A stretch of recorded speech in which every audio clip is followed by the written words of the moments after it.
La Bible en un an, la 70e journée, le livre des Nombres, chapitre 15, verset 17, au chapitre 17, verset 5. Le livre des Psaumes, chapitre 54, versets 1 à 9. Le livre des Proverbes, chapitre 10, versets 19 et 20. L'évangile de Matthieu, chapitre 23, versets 13 à 39.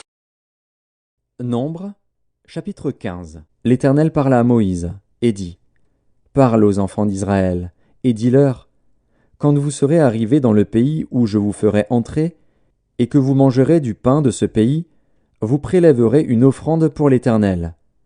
Vous présenterez par élévation un gâteau, les prémices de votre pâte. Vous le présenterez comme l'offrande qu'on prélève de l'air. Vous prélèverez pour l'Éternel une offrande des prémices de votre pâte dans les temps à venir. Si vous péchez involontairement, en n'observant pas tous ces commandements que l'Éternel a fait connaître à Moïse, tout ce que l'Éternel vous a ordonné par Moïse, depuis le jour où l'Éternel a donné des commandements et plus tard dans les temps à venir. Si l'on a péché involontairement, sans que l'assemblée s'en soit aperçue, toute l'assemblée offrira un jeune taureau en holocauste d'une agréable odeur à l'Éternel, avec l'offrande et la libation, d'après les règles établies. Elle offrira encore un bouc en sacrifice d'expiation. Le sacrificateur fera l'expiation pour toute l'assemblée des enfants d'Israël, et il leur sera pardonné, car ils ont péché involontairement, et ils ont apporté leur offrande, un sacrifice consumé par le feu en l'honneur de l'Éternel et une victime expiatoire devant l'Éternel, à cause du péché qu'ils ont involontairement commis.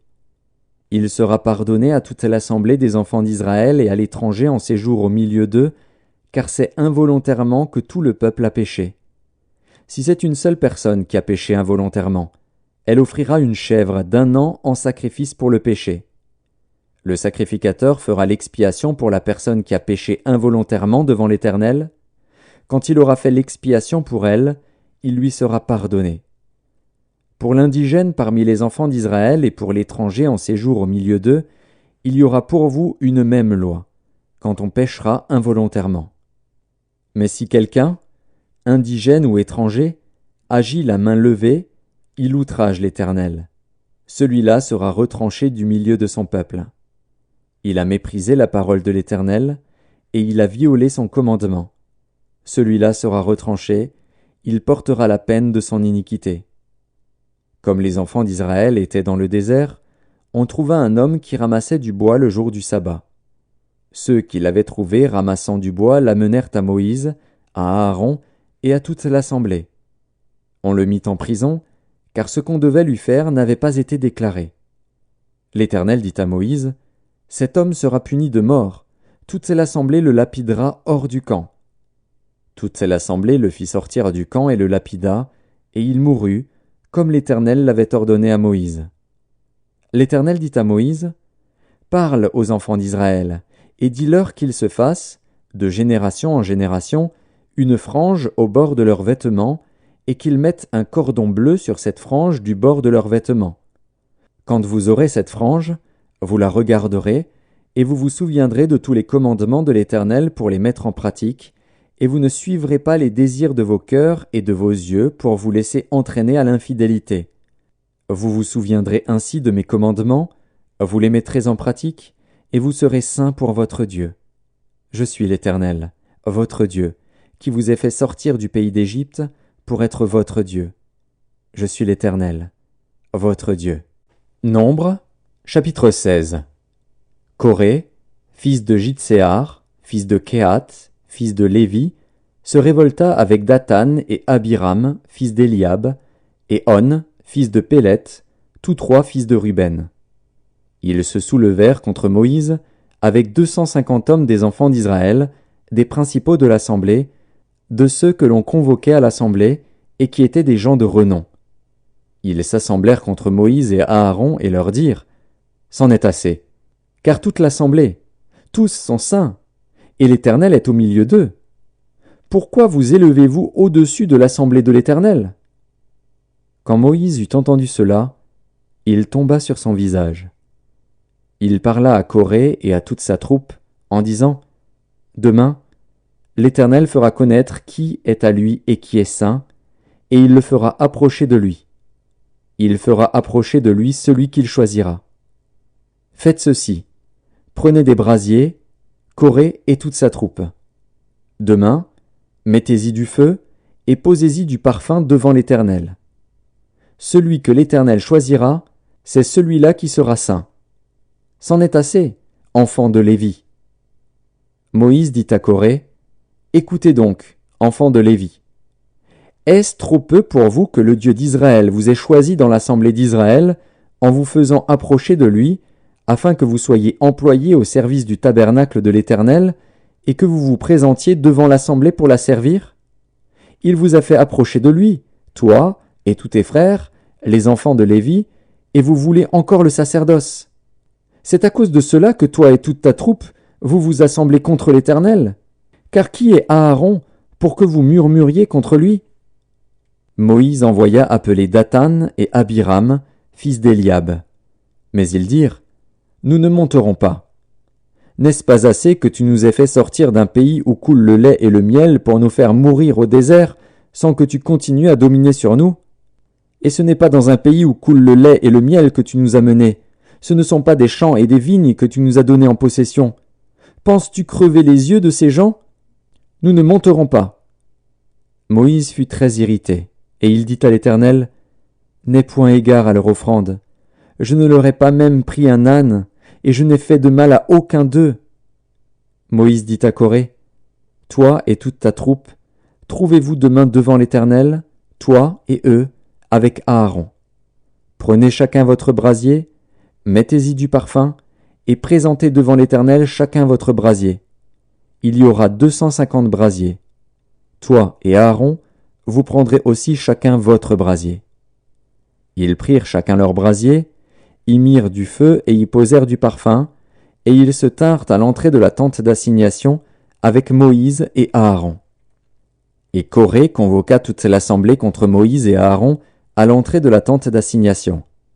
Alors la gloire de l'Éternel apparut à toute l'assemblée. Et l'Éternel parla à Moïse et à Aaron, et dit, « Séparez-vous du milieu de cette assemblée, et je les consumerai en un seul instant. » Ils tombèrent sur leur visage, et dirent, « Ô Dieu, Dieu des esprits de toute chair, un seul homme a péché, et tu t'irriterais contre toute l'assemblée? » L'Éternel parla à Moïse, et dit, « Parle à l'assemblée, et dis, retirez-vous de toutes parts loin de la demeure de Coré, de Dathan et d'Abiram. » Moïse se leva, et alla vers Dathan et Abiram, et les anciens d'Israël le suivirent. Il parla à l'assemblée, et dit, « Éloignez-vous des tentes de ces méchants hommes, et ne touchez à rien de ce qui leur appartient, de peur que vous ne périssiez en même temps qu'ils seront punis pour tous leurs péchés. » Ils se retirèrent de toutes parts loin de la demeure de Coré, de Dathan et d'Abiram. Dathan et Abiram sortirent, et se tinrent à l'entrée de leur tente, avec leurs femmes, leurs fils et leurs petits-enfants. Moïse dit, « À ceci vous connaîtrez que l'Éternel m'a envoyé pour faire toutes ces choses, et que je n'agis pas de moi-même. Si ces gens meurent comme tous les hommes meurent, s'ils subissent le sort commun à tous les hommes, ce n'est pas l'Éternel qui m'a envoyé. Mais si l'Éternel fait une chose inouïe, si la terre ouvre sa bouche pour les engloutir avec tout ce qui leur appartient, et qu'ils descendent vivants dans le séjour des morts, vous saurez alors que ces gens ont méprisé l'Éternel. » Comme il achevait de prononcer toutes ces paroles, la terre qui était sous eux se fendit. La terre ouvrit sa bouche et les engloutit, eux et leurs maisons, avec tous les gens de Coré et tous leurs biens. Ils descendirent vivants dans le séjour des morts, eux et tout ce qui leur appartenait. La terre les recouvrit, et ils disparurent au milieu de l'assemblée. Tout Israël, qui était autour d'eux, s'enfuit à leurs cris, car ils disaient « Fuyons, de peur que la terre ne nous engloutisse !» Un feu sortit d'auprès de l'Éternel, et consuma les 250 hommes qui offraient le parfum. L'Éternel parla à Moïse, et dit, « Dis à Éléazar, fils du sacrificateur Aaron, de retirer de l'incendie les brasiers et d'en répandre au loin le feu, car ils sont sanctifiés. Avec les brasiers de ces gens qui ont péché au péril de leur vie, que l'on fasse des lames étendues dont on couvrira l'autel. Puisqu'ils ont été présentés devant l'Éternel et qu'ils sont sanctifiés, ils serviront de souvenir aux enfants d'Israël. Le sacrificateur Éléazar prit les brasiers d'airain qu'avaient présentés les victimes de l'incendie, et il en fit des lames pour couvrir l'autel. C'est un souvenir pour les enfants d'Israël, afin qu'aucun étranger à la race d'Aaron ne s'approche pour offrir du parfum devant l'Éternel, et ne soit comme Coré et comme sa troupe, selon ce que l'Éternel avait déclaré par Moïse. Dès le lendemain, toute l'assemblée des enfants d'Israël murmura contre Moïse et Aaron, en disant « Vous avez fait mourir le peuple de l'Éternel !» Comme l'assemblée se formait contre Moïse et Aaron, et comme ils tournaient les regards vers la tente d'assignation, voici, la nuée la couvrit, et la gloire de l'Éternel apparut. Moïse et Aaron arrivèrent devant la tente d'assignation. Et l'Éternel parla à Moïse, et dit « Retirez-vous du milieu de cette assemblée, et je les consumerai en un instant. » Ils tombèrent sur leur visage. Et Moïse dit à Aaron, « Prends le brasier, mets-y du feu de dessus l'autel, pose-y du parfum, va promptement vers l'assemblée, et fais pour eux l'expiation. Car la colère de l'Éternel a éclaté, la plaie a commencé. » Aaron prit le brasier, comme Moïse avait dit, et courut au milieu de l'assemblée. Et voici, la plaie avait commencé parmi le peuple. Il offrit le parfum, et il fit l'expiation pour le peuple. Il se plaça entre les morts et les vivants, et la plaie fut arrêtée. Il y eut 14 700 personnes qui moururent de cette plaie, outre ceux qui étaient morts à cause de Coré. Aaron retourna auprès de Moïse, à l'entrée de la tente d'assignation. La plaie était arrêtée. Nombre, chapitre 17. L'Éternel parla à Moïse, et dit « Parle aux enfants d'Israël, et prends d'eux une verge selon les maisons de leurs pères, soit 12 verges de la part de tous leurs princes selon les maisons de leurs pères. Tu écriras le nom de chacun sur sa verge, et tu écriras le nom d'Aaron sur la verge de Lévi, car il y aura une verge pour chaque chef des maisons de leurs pères. Tu les déposeras dans la tente d'assignation, devant le témoignage, où je me rencontre avec vous. L'homme que je choisirai sera celui dont la verge fleurira, et je ferai cesser de devant moi les murmures que profèrent contre vous les enfants d'Israël. Psaume 54, au chef des chantres, avec instruments à cordes, cantique de David, lorsque les Ziphiens vinrent dire à Saül, « David n'est-il pas caché parmi nous ?» Ô Dieu, sauve-moi par ton nom, et rends-moi justice par ta puissance. Ô Dieu, écoute ma prière, prête l'oreille aux paroles de ma bouche. Car des étrangers se sont levés contre moi, des hommes violents en veulent à ma vie. Ils ne portent pas leur pensée sur Dieu. Voici, Dieu est mon secours, le Seigneur est le soutien de mon âme. Le mal retombera sur mes adversaires, anéantis-les dans ta fidélité. Je t'offrirai de bon cœur des sacrifices, je louerai ton nom, ô Éternel, car il est favorable, car il me délivre de toute détresse, et mes yeux se réjouissent à la vue de mes ennemis. Livre des Proverbes, chapitre 10. Celui qui parle beaucoup ne manque pas de péché, mais celui qui retient ses lèvres est un homme prudent. La langue du juste est un argent de choix, le cœur des méchants est peu de choses. Matthieu, chapitre 23. Malheur à vous, scribes et pharisiens hypocrites, parce que vous fermez aux hommes le royaume des cieux. Vous n'y entrez pas vous-même, et vous n'y laissez pas entrer ceux qui veulent entrer. Malheur à vous, scribes et pharisiens hypocrites, parce que vous dévorez les maisons des veuves, et que vous faites pour l'apparence de longues prières. À cause de cela, vous serez jugés plus sévèrement.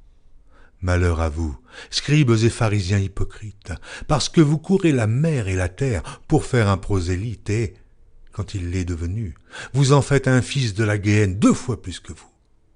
Malheur à vous, conducteurs aveugles, qui dites « Si quelqu'un jure par le temple, ce n'est rien. Mais si quelqu'un jure par l'or du temple, il est engagé.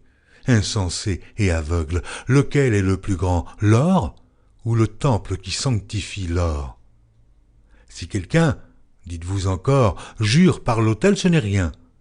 Mais si quelqu'un jure par l'offrande qui est sur l'autel, il est engagé.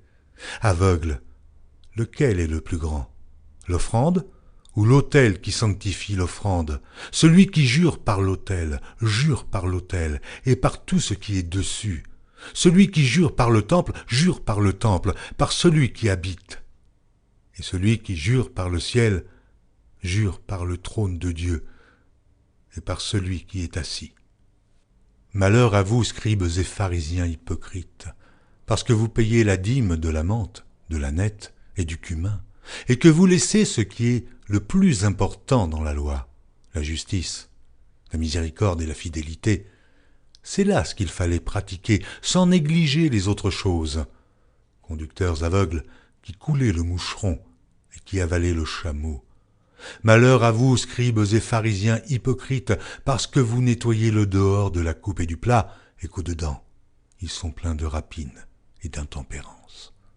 Pharisiens aveugles, nettoie premièrement l'intérieur de la coupe et du plat, afin que l'extérieur aussi devienne net.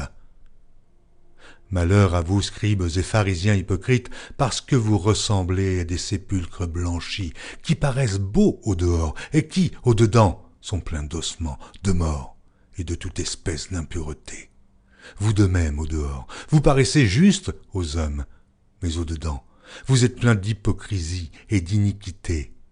Malheur à vous, scribes et pharisiens hypocrites, parce que vous bâtissez les tombeaux des prophètes et ornez les sépulcres des justes, et que vous dites « Si nous avions vécu du temps de nos pères, nous ne nous serions pas joints à eux pour répandre le sang des prophètes. » Vous témoignez ainsi contre vous-même que vous êtes les fils de ceux qui ont tué les prophètes. Comblez donc la mesure de vos pères. Serpents, race de vipères, comment échapperez-vous au châtiment de la géhenne? C'est pourquoi, voici, je vous envoie des prophètes, des sages et des scribes. Vous tuerez et crucifierez les uns, vous battrez de verges les autres dans vos synagogues, et vous les persécuterez de ville en ville, afin que retombe sur vous tous le sang innocent répandu sur la terre, depuis le sang d'Abel le juste, jusqu'au sang de Zacharie, fils de Barachi, que vous avez tué entre le temple et l'autel. Je vous le dis en vérité, tout cela retombera sur cette génération. Jérusalem, Jérusalem qui tue les prophètes et qui lapide ceux qui te sont envoyés. Combien de fois ai-je voulu rassembler tes enfants, comme une poule rassemble ses poussins sous ses ailes, et vous ne l'avez pas voulu. Voici, votre maison vous sera laissée déserte, car, je vous le dis, vous ne me verrez plus désormais jusqu'à ce que vous disiez « Béni soit celui qui vient au nom du Seigneur ».